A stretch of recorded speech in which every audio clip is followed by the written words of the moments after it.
So one big thing is let's say you're grazing all day long. You're just eating stuff all the time. Is you're never giving your body a break. Your body is always digesting food, and that's a ton of energy to always have to digest food all the time. Also, it's going to be hard on your insulin. Your pancreas and your beta cells of your pancreas are going to continue to have to make insulin because you're eating all these foods all the time. And guess what that's going to do? The more insulin you have in the body, the more storage that happens. More storage of fat that happens. So the more you eat all the time, the more insulin you have, and that's going to make you fatter. Hi, everyone. Welcome back. I'm Theresa. I'm a mom, I'm a health nut, a wife to a cancer fighter. And today I'm talking with Dr. Jake from Integrative Medica on the benefits of fasting. Dr. Jake. I'm really excited to talk about fasting because it helps with so many different things. And we're going to dive into that and talk about some of the benefits that we have today. Well, one of the reasons why I'm super excited about it as well is because it really goes against so much of the mainstream health pop culture that I was taught growing up in the 80s and 90s, where it was just constantly you have to eat, you have to eat, you have to eat. I remember in my 20s, I naturally didn't even want to eat in the morning. My body just wasn't ready for it, but I was told by all of the local health people, like, oh no, the breakfast is the most important meal of the day, you have to. And so I ended up catching myself like forcing myself to drink like shakes in the morning because I didn't want to eat, and it was just fine, it was something to put in my belly. And now I'm learning that I should have been trusting my body on this. So I'm excited to talk more with you about why I should have been trusting my body on it, and what was actually going to happen to me if I continued on not necessarily being so quick to eat. So excited to get into that. But first, Dr. Jake, what is new with you? So we're just getting into this, the end of August here. So we're getting into starting school. So I might not be going through all the things that you guys might be dealing with. We're the crazy people that do homeschooling. My wife has had to do all the lessons prep and all that to get started there. I'm actually going to be doing a foreign language program. So I speak Portuguese. So we're going to do a foreign language program on Fridays. So when I'm home from work, we're going to do that. And then my wife's going to do all the basic stuff you know about. And I think we're going to maybe do an anatomy thing too on Fridays. We're really excited to start the school semester this time and get things going there. That is so precious that you're involved. So you're involved in some of the teaching. I am, yeah. So this will be the first year that we've done that, though. So we'll see how it goes. How old are your kids? I have a 13-year-old. I have a 9-year-old, a 7-year-old, a 5-year-old, and a 10-month-old. So I'm crazy that way too, as I have tons of kids. Wow, that is awesome. What Yeah. a beautiful, beautiful blend. So I've got 4 kids myself. Some of them are actually similar ages as you. I've got a 14-year-old, I've got a 10-year-old, I've got a 9-year-old, 10-year-old and 9-year-old. I had back to back. I think they're called Wow. Irish twins. They're like 12 months and That's like impressive. a few weeks apart from each other. Yeah, it was crazy. We could go to a whole story on that, but I was like still like trying to get my belly down when I found out that I was pregnant Right. with Benjamin. And then we have our fourth baby. So 3 boys, and then our 4th baby is my girl, and she's 6. Awesome. We're doing we tried the homeschool thing, and I got to say I really admire your wife and you for doing it. I think that it's so much value in it. I really struggled during the whole COVID thing with it. Part of, I think, an excuse though for me, okay, is that I was still having to work. Like we have a business and I'm still very much needed in it. So I don't think I was able to devote like my 100% attention to it. And so I think that was probably the issue. I think that if I didn't have to work and I could really just make it like, this is what I do, it probably would have been better. So in the meantime, that part's done. Our kids are back to school the traditional way this year. And I'm looking forward to them being able to take some foreign language lessons too. That's great that you guys are doing it early, because I think all the research shows they're supposed to learn it early in order for them to actually learn it. So you guys are on the right track. Yeah. All right. So we are talking about fasting. I've talked a little bit about I'm sure some of our audience has experienced some of what I've experienced, where it was like, no, you're supposed to eat, you're supposed to eat, you're supposed to eat. So let's just talk overview. Why is that faulty thinking that you need to eat all day long versus, there's actually benefits to fasting? So one big thing is let's say you're grazing all day long. You're just eating stuff all the time. Is you're never giving your body a break. your body is always digesting food. And that's a ton of energy to always have to digest food all the time. Also, it's going to be hard on your insulin. Your pancreas and your beta cells of your pancreas are going to continue to have to make insulin because you're eating all these foods all the time. And guess what that's going to do? The more insulin you have in the body, the more storage that happens, more storage of fat that happens. So the more you eat all the time, the more insulin you have, and that's going to make you fatter. So if you eat all the time, it's going to be really difficult to keep the pounds off because you're going to be way overblown with insulin. And that likely maybe in the future is going to maybe lead to type 2 diabetes because it's going to increase the decreased sensitization of your cells to insulin. Also, if you're just eating all the time, you're going to get tons of calories in, and we don't need all that. Also, our body needs a break from eating because the inflammatory components, when you eat all the time, you have a lot of immune system in your gut, so you're always eating, your immune system is going to be overstimulated. So that's just a few things to go into there. We really need to let our bodies have a break. We need to not eat as much because our bodies need that little break from the eating sensation that we have. And if we eat all the time, we're probably going to be tired all the time too because of all that work the body has to do. So what about nighttime, right? Like we sleep 8 hours. I'm Yeah. being devil's advocate here because I know that some people, they're probably thinking these things. This is what we've been Mm-hmm. taught. Why is nighttime sleeping that fast that happens? Why is that probably not enough? It's great and it does give you a break, but let's say then the other 16 hours of the day you're eating most of the time, you're never giving your body that little break. Also, the longer we fast, the longer time we have, the more our metabolism changes. We switch from using glucose to fat the longer we fast. So an 8-hour time period or even a 10-hour isn't long enough. We need to likely give us more like 13, even better, 18 hours to really get that metabolic shift that happens, which is really important for health. If you make it through that 18 hours and then you've got the remaining time in the day, like should you do a grazing type of eating pattern with the remaining hours that you have before you start fasting again? I don't typically recommend that. I mean, you can, but I usually don't like that grazing sensation. I mean, you can eat snacks. I'm not saying not do that, but I bet you many people watching this, they are usually chomping on something many times throughout the day. Every hour or 2 hours, they're putting something in their mouth. And that never gives your body that little break. So usually what I like to do, if you're doing, let's say you're doing a 13 to 16 hour fast, you're doing like an intermittent fasting type of thing, just eat larger 2 meals, or you don't even have to eat larger 2 meals. Most of us are getting way too many calories in our diets anyways. So that's one of the great benefits of fasting too, is you don't eat as many calories, which is then going to just help with weight loss and other things. So you brought up the 16 to 18 or the 13 to 18 one, which you just said was intermittent. Let's talk about, so that's one type of fasting, right? So one type of fasting is intermittent, and that's probably where you kind of just add it to either after you wake up or before you go to bed, or whatever part, just kind of Mm-hmm. tie it to sleeping and try to minimize the amount of hours that you're actually eating. What are some other types of fasts out there that are also beneficial? So we have many longer term fasts. I mean, you could do like a day fast. You can do a 3-day fast. You could even do several weeks fast. When you do a several weeks fast, I would do it under medical supervision. Even if you're going more in the 3-day fast, it might be a good idea to have some medical supervision, someone that's kind of monitoring that, making sure your blood sugar, vitals, and things like that are all under control. There's water fasting, there's juice fasting. I guess I just heard recently there's dry fasting. So there's a lot of different modes of fasting, and all of them have potential health benefits. I don't know about that dry fasting one, but all of them have great effects. What would be the overall? Like, I know that there's different kinds, and obviously each one might have different benefits than the other. But overall, if we want to implement fasting into our lives of some sort, what would be some of those benefits that we would get from it?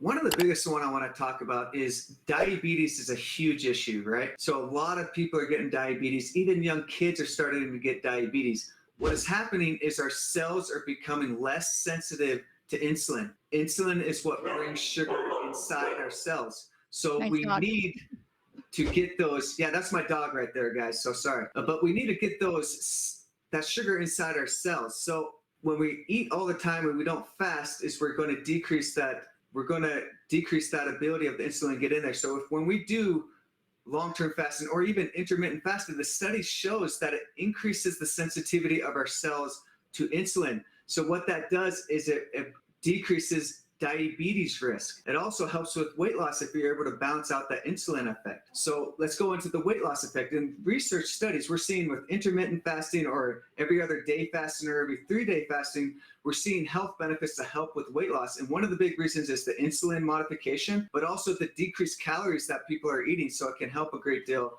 with weight loss. It has cardiovascular benefits because of the effect it has on LDL cholesterol, which is your bad cholesterol, the increase of HDL cholesterol, the decrease of total cholesterol, all these benefits that can happen there. Also, it helps with cardiovascular health because of the decreased inflammation that happens. Now, let's talk about the decreased inflammation. That can help with autoimmune conditions. It could help with cancer. It could help with diabetes. It could help with a lot of other things because of that anti-inflammatory effect. It's great for your brain health, increasing cognition, concentration. I even read a research article recently that it even helps increase nerve regeneration, which is pretty interesting and awesome with Alzheimer's disease, Parkinson's disease, or all other neurodegenerative diseases. And maybe some of these weightlifters out there, these anti-aging guys, guess what? Fasting increases growth hormone. So that's a really beneficial thing. So I could go on and on of all the benefits of fasting has. It's such an easy thing we could do that can really help so many things in our health. Okay, so you said easy, and some people might agree with you and some people might not. Here's something that I struggled with I don't have the issue anymore.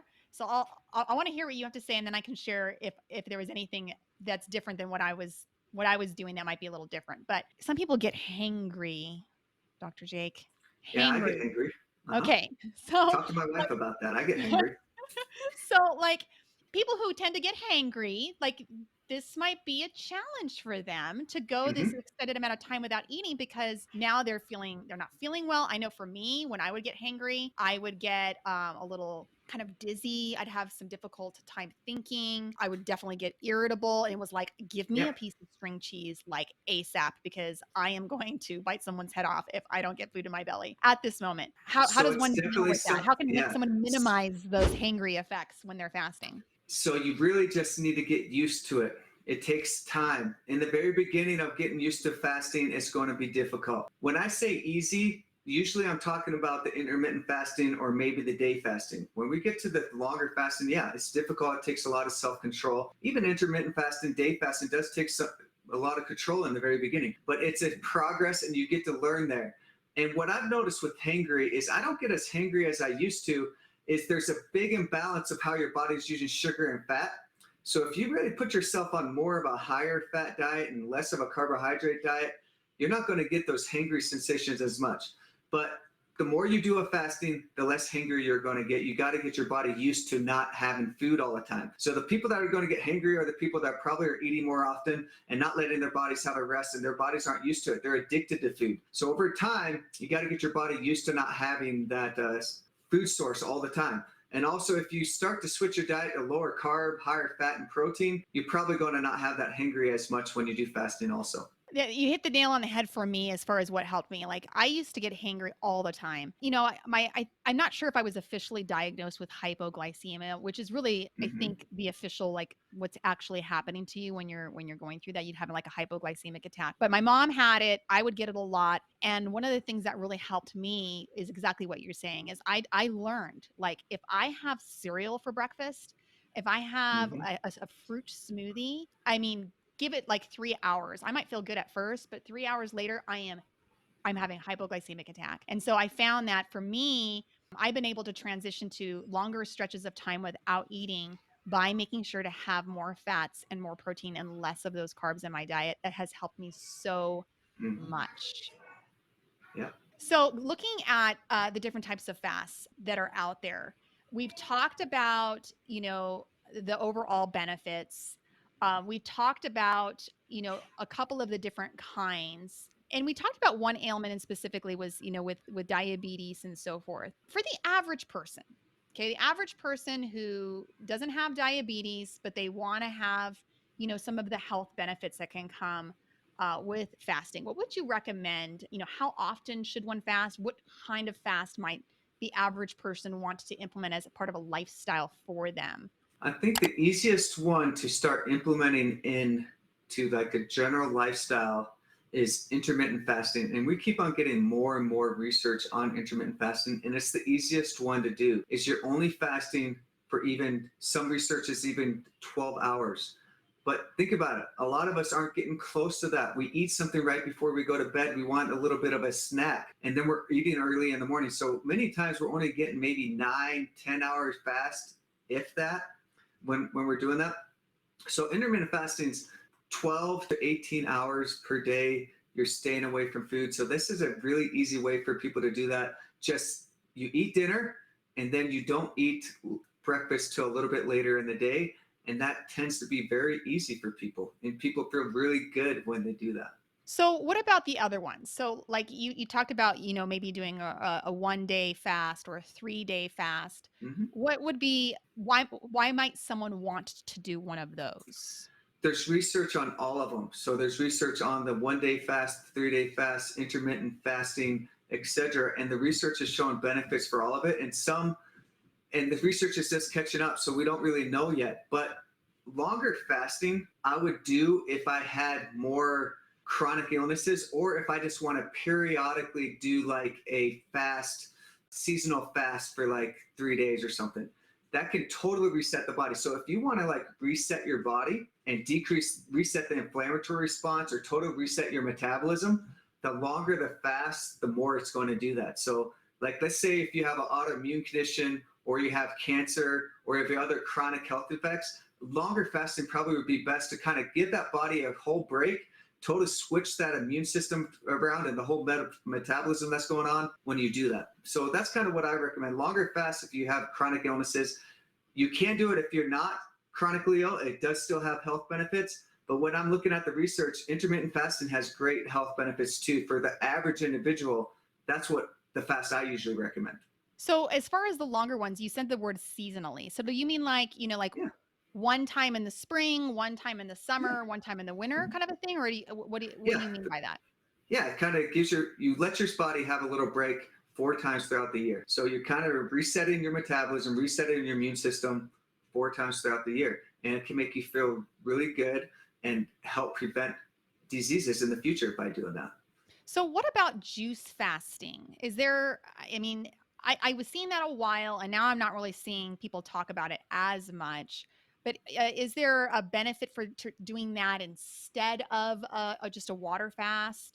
Why might someone might want to do that or not? Personally, I'm more of a fan of the water fast because of the metabolism effects it has, and that's huge. How our cells work, our energy production can all change from not giving your body calories. Juice fasting, you are giving your body calories. It isn't giving your gut as much of a relaxation state, but it can be really good because it's much easier to absorb, and you are getting tons of nutrients. And that juice that you have in there, many times it's going to the vegetables in there are going to stimulate detoxification, so it can be a great detoxifier, and it can be really easy for other people doing that. So I like water fasting more, but juicing fasting, let's say if you really want to get a good detox going, juice fasting probably could be the best in that regard. And if you want more of the metabolism, calming the immune system down effects, you want to do more of a water fast. So for the juice fast specifically with the detox, what should it be more greens based, no fruit, less fruit? I get a little You concerned when I hear about people like doing a lot of fruit in their juice fasting just because of the sugar. So I'd love just to know more of your medical perspective on that. typically I want to decrease as much fruit as possible. You want to make it palatable. So you get enough fruit in there to make it palatable, but you want more vegetables in there because that's going to be lower sugar and you're going to get all those detoxing chemicals in there, the antioxidants, the anti-inflammatory effects, and all kinds of things you're going to get from those juices. But if you're pounding the sugar like in those juices, it's going to be a little bit too inflammatory for the body. So I'm not a huge fan of getting tons of fruit juice in there. I'm not saying I'm anti-fruit, but I don't want that much fruit getting in there without all that fiber in there to kind of balance out that blood sugar effect. So if you're doing juice fasting, make sure it has high amounts of vegetables, a little bit of fruit. You just use the fruit to help it get down. Now, I know when I've done some juice fasting or even when I just drink juice in general, I prefer a green as well just because I've known that I see the effects of sugar and so forth on my body. And I've put in a little, just a little stevia into the green juice to make it palatable, and I just skip the fruit entirely. It seems to have worked for me. I'm Mhm. not sure how anybody Sure. else might feel about it. Now, there's a fast that I did a couple of years ago. I would say probably like 10 years ago, so maybe not so a couple. It was a little trendy. I found it online. I'd love to know your thoughts on it because I'm sure people are finding, as they're doing their research. I'm sure this episode is coming up as part of their research. They're wanting to know more about fasting. They may have come across some blog articles and so forth about this. So this one is one that I had found years ago, and it was, it's so much water that you drink, but you put in a little bit of, I think it was like lemon juice, a little bit of maple syrup, not the fake maple syrup, but Mhm. like some real maple syrup and some cayenne pepper. Yeah. And you were supposed to like just drink that and I think I did it for 3 days. Have you heard of this fast? And is it safe? Is it dangerous? Love This to hear is your going to thoughts. be for those to make it easier for you to have a fast and you still get some good benefits, but you are getting yourself some calories. It can be great for detoxification and also like fluid elimination. So like you're really swollen and stiff, this can really help clear that. A water fast can do that too, but this juice fast can give you that benefits and make it much easier for you to get through the day. So you're going to get that detox effect, that fluid elimination effect, not as much as that metabolic shift that we want there, or that you're going to get some anti-inflammatory, but not quite as good. But I think it's great for the detoxification and fluid elimination, and people can feel really good on that. So, as far as somebody who, this obviously is a way to help them, right? But you get an average person who's trying to bring in fasting, or maybe they have some ailments. You talked about the benefits of these 1 day fasts, these 3 day fasts. We talked a little about getting hangry and like you're talking about just practicing more. Do you have any suggestions to like how someone might be able to just get through a fast that's, longer than intermittent, more of a day to 3 days? What are some tips that you have that you've seen help people get through it and actually succeed at Yeah. making it that long?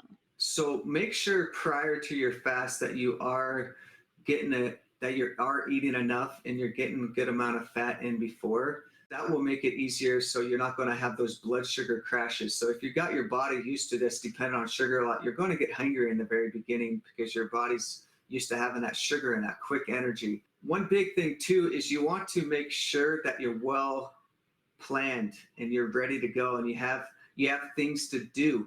You want to keep your mind off of things, so you want to have things planned to do. You might be want to go do activities that are fun for you, that distract you. You have a book to read, you have some projects to do, you have some family activities to do, etc. Try not to go around people with food. So let's say your family's going out and they're making dinner. Try to eliminate yourself from that because you're going to smell that food and you're going to get your digestive juices going, and then you're going to not enjoy that very much. That's in the beginning stages. When you get in the past, like 48 hours or so ish, you start getting to the point that you don't crave food as much as you did. I mean, you do still want food, but it's not going to be as bad at that point. So yeah, big things is make sure you prepare well, get yourself ready, get activities ready, and try to keep yourself away from those aromas that are going on because that will make it difficult. Do you think that maybe like doing a couple of intermittent fasting sessions could be helpful to kind of like build yourself up to a full day or a 3 day fast? Yeah, it could be great for the intermittent fast for like the 1 day fast. Then you go to the 1 day fast before you do a 3 day fast, kind of get your body used to it. You know what to expect and keep on gradually going more and more and more. The longer you do fast, the easier it is though. I mean, the first 3 days is the most difficult for a fast. So if you make it through 3 days, you could do 7 days. Again, when I say Wow. that, you got to do that under medical supervision and have people actually monitoring what's going on. But usually the first 3 days is the most difficult with my experience talking to my patients that have done that. So what you talk about, having a medical professional. So in Yeah. those situations, why? Like what could possibly what are the when can fasting go too far and it can be dangerous or something that somebody shouldn't be doing even? So sometimes people can go hypoglycemic and their blood sugar goes way too low. So if that does happen, we need to stop the fast. But I mean, the doctor is going to be monitored, and you need to go to someone that knows fasting and understands fasting. Most doctors don't understand fasting; they don't know how to do it, and they think you're crazy. But doctors that know what they're doing know how to monitor that. They know how to check your blood pressure. They know how to check your blood sugar, and they know what's healthy and what's good when someone's fasting and what's normal when someone's doing a fast. So if it's done appropriately, you can make it. But if you do it wrong, and let's say your body's just not doing well for some reason during that fast, it could lead to potential issues. But if you are feeling great, that's a great way to know if you're doing okay or not too, is you're feeling awesome, your mental clarity is good, your energy is good, and you're feeling good, you're likely good. But it's still good to have someone checking your vitals and making sure you're doing okay, and monitor you and maybe give you some tips of hydration and things like that during the process. So are there any types of people that you've seen where like a common thread between those who like they just don't do well during a fast? It's not good for them. Let's, Their body reacts poorly. Like, are there types of conditions or mhm. things like that that make somebody say like that's not fasting would not be a right choice for you? So you obviously don't want to do fasting if you're on insulin, because Okay. that's going to drop your blood sugar too much. So type 1 diabetics, probably not a great idea. You got to drop your insulin a lot and really monitor that. Sometimes it can be hard for people on insulin that have type 2 diabetes too. You just got to monitor it, right? Again, a physician can take care of that. I also pay attention to a person's vitality. So that's a pretty broad word. You need to see how their energy is, how their strength is, how their mood is while they're doing that. So someone that doesn't have much strength and really weak, probably not a best idea to do a fast with someone in that situation. Okay. So the last thing that I wanted to know, and this is another thing that we've been learning a little bit about, is fasting clinics. Now, obviously, that would be like somebody they would have medical supervision in a fasting clinic. I know my husband, who's a cancer fighter, he's been really seeing a lot of the benefits of fasting on shrinking his tumors, and so we've been actually thinking about having him go to a fasting clinic where he would stay there and have some supervision and see if he can stretch out his fasting a little longer, because he's made it through the 3 day, but it's been harder for him to get past that. And so we were just thinking that maybe doing a clinic might be helpful. Would love your thoughts on that. Like, is this a viable option for people? If so, what types of conditions might be something that could be helped in a situation like this, like going to a clinic and going for a longer stretch of time? So I'm a big proponent of a fasting clinic. You obviously have to go to a good fasting clinic that knows what they're doing. But I think it can be really awesome because you have constant staff throughout the day and night monitoring you and making sure you're okay and giving you all the support and suggestions you need and giving you activities to do to help you get through the fast and long-term fast. Also, you have other people there fasting with you, so you have a lot of support and people are able to talk about how they're feeling, how they're doing, and give you tips throughout the process. So I think a fasting clinic is awesome, especially if you're doing a long-term fast past 3 days. Is Well, they can have you do it for like 30 days even, which is wow. pretty crazy, but they Yeah. do help people with that. Well, hopefully my husband won't need 30 days. I'm hoping that they'll say, "Oh, a week would be good for you." We'll see how it Mhm. goes. And I'm happy once we do it to share, on this podcast, what the experience was like. I Yeah. know, Dr. Jake, you're passionate about fasting, and we plan to do more episodes where we dig into specific kinds and really flesh those out, as well as like specific ailments and how might somebody go through do some fasting for those particular issues. So I'm looking forward to talking with you more about that. For somebody who doesn't want to wait until some of those next episodes, or they want to really dive into their health and their health journey with the support of a doctor like yourself, how might they get a hold of you? Yeah, so we're just talking about little tidbits of what we're going to talk about. Fasting is one little piece of how we help people. So if you really want us to come up with a detailed treatment protocol of how we would treat your specific condition, visit our website, integrativemedica.com, and find our phone number and give us a call and set up an appointment with me or one of my associates, and we'll get things started for you. Wonderful. Thanks so much, Dr. Jake, for your time today. And I look forward to talking with you on our next episode. Hey, Dr. Jake, thank you for your time today. And if you enjoyed the show, then do us a favor and leave a review. It helps more people to find the show, which could save their life. And remember, this is a podcast and should not replace personalized attention from a medical professional like Dr. Jake. If you or someone you know has been diagnosed with an autoimmune disorder, cancer of any stage, or a life-changing illness, visit our website today and schedule a virtual appointment with one of our doctors who can lead you to a treatment plan in your area. That's integrativemedica.com. Integrative, MEDICA.com.